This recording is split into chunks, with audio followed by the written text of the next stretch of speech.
Assalamualaikum warahmatullahi wabarakatuh. Bismillah, alhamdulillah.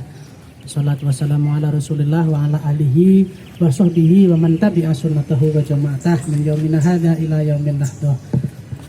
Para pemirsa dimanapun Anda berada, baik pemirsa yang mengikuti di akun Facebook maupun pemirsa yang mengikuti di akun Instagram Unif_Bojonegoro, para mahasiswa-mahasiswi dimanapun Anda berada, pada kesempatan sore hari ini kita akan kembali mempelajari ayat-ayat Allah, mempelajari apa yang menjadi rutinitas kita.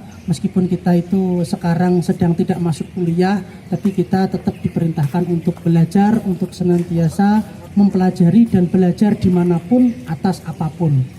Baik, pada kesempatan sore hari ini tentu pertama yang harus saya ucapkan adalah bersyukur kepada Allah Subhanahu wa Ta'ala atas aneka ragam nikmat yang telah diberikan oleh Allah kepada kita semua, sehingga kita bisa kembali belajar, sehingga kita bisa kembali bertatap muka meskipun hanya melalui daring dalam jaringan, dan juga atas aneka ragam nikmat Allah yang berkaitan dengan keimanan kita, kesalehan kita. Kalau tanpa keimanan, tanpa kesalehan, baik kesalehan ritual maupun kesalehan sosial, belum tentu kita itu akan mampu dan kuat melakukan ibadah puasa, melakukan ibadah-ibadah di bulan Ramadan ini. Maka tidak ada yang pantas diucapkan kecuali alhamdulillah, summa alhamdulillah, summa alhamdulillah, bahkan lebih dari itu. Kemudian para pemirsa dimanapun Anda berada, yang perlu lagi untuk kita ingat bahwa di bulan Ramadan ini kita sering mendengar yang namanya bulan penuh rahmah atau bulan penuh kasih sayang, bulan penuh ampunan juga.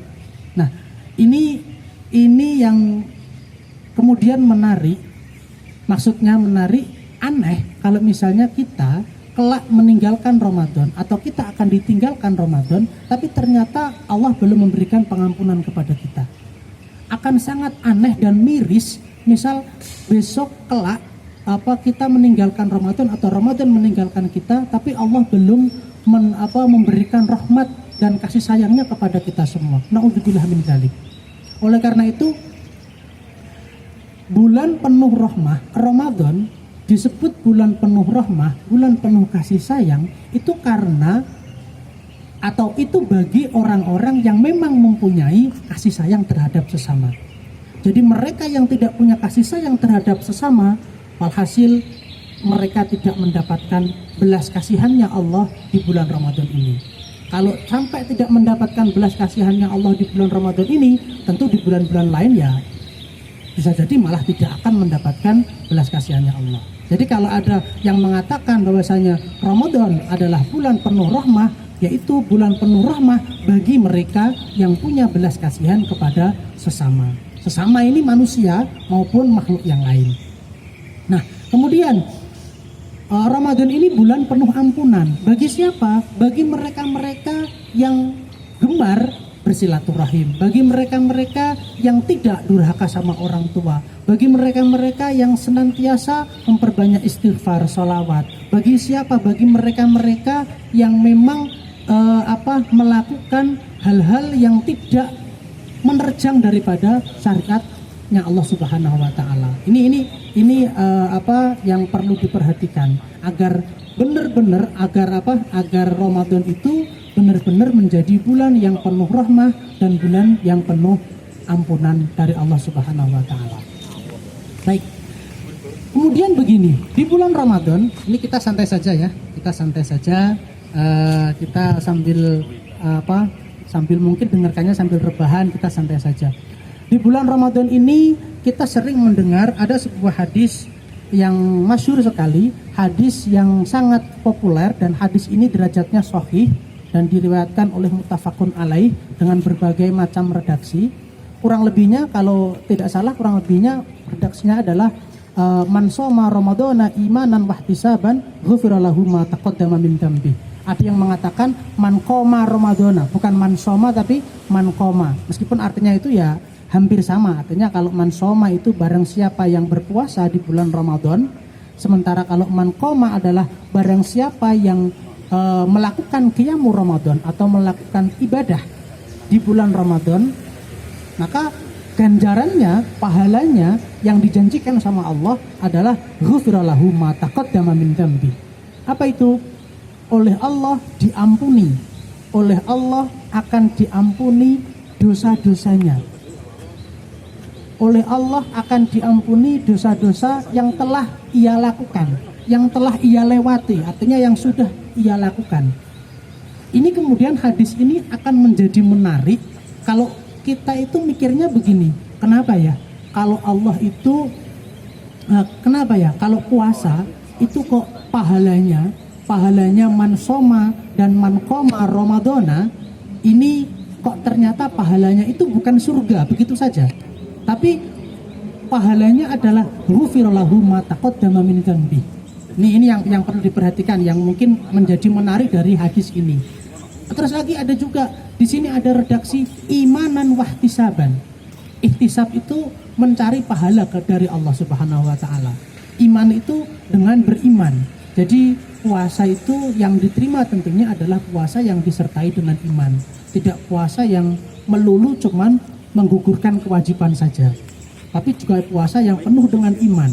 Nah, saya ingin ke yang pertama tadi, bahwa ini menarik ketika misalnya puasa bulan Ramadan, man shoma ramadhana, barang siapa yang berpuasa di bulan Ramadan atau barang siapa yang beribadah di bulan Ramadan dengan qiyamul Ramadan, itu ternyata kok pahalanya adalah ghufira lahu ma taqaddama min dzambi, diampuni dosanya.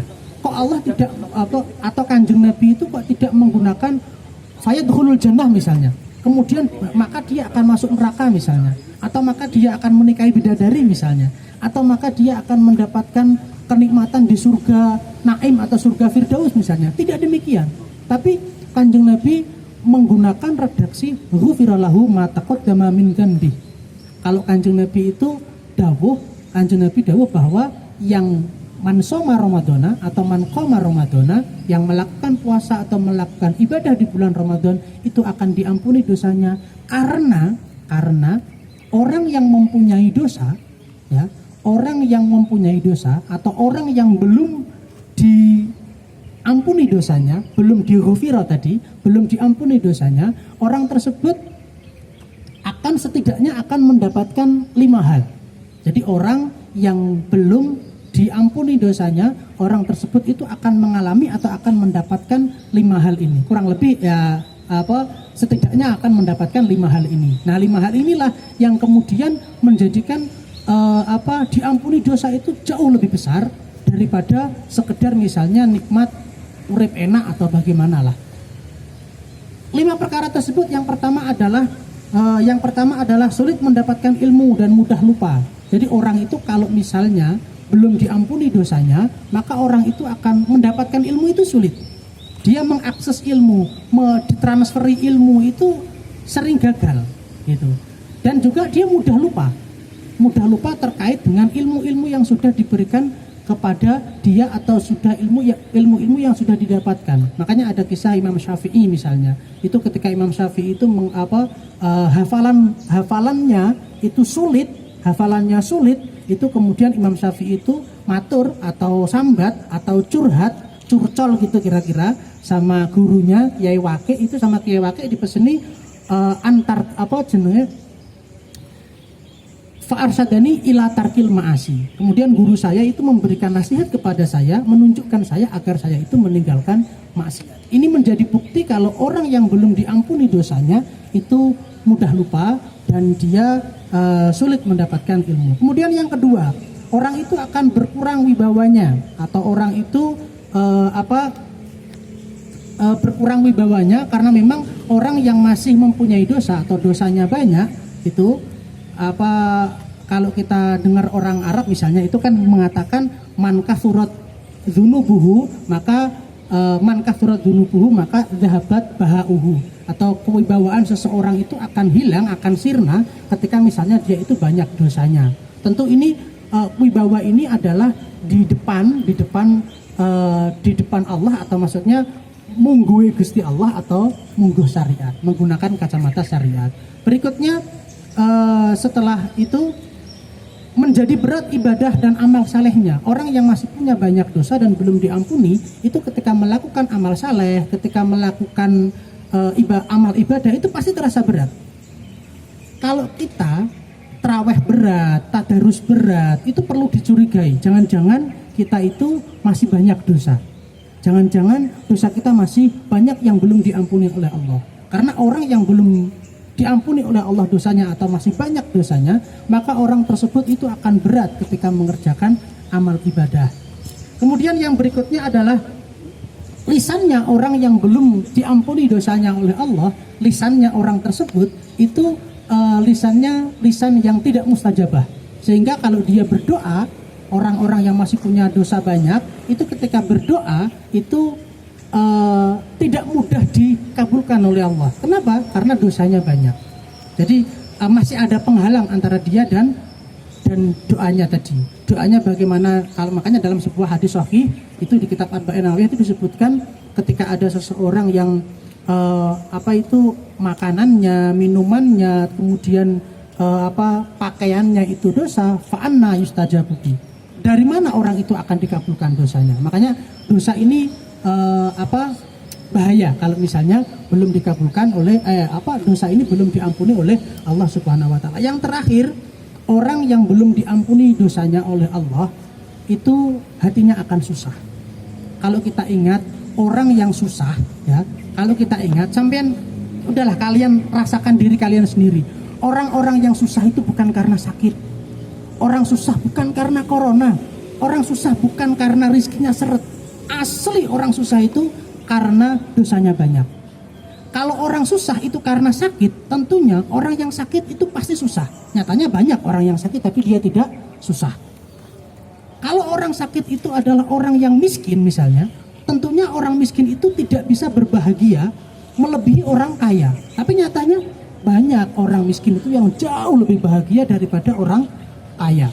Kalau orang susah itu ukurannya adalah istrinya cantik, atau dia bisa poligami, bisa nikah banyak, kemudian pengen apa-apa keturutan, tentu orang-orang seperti itu tidak akan susah. Tapi nyatanya orang-orang yang susah itu ternyata bukan orang-orang yang seperti itu.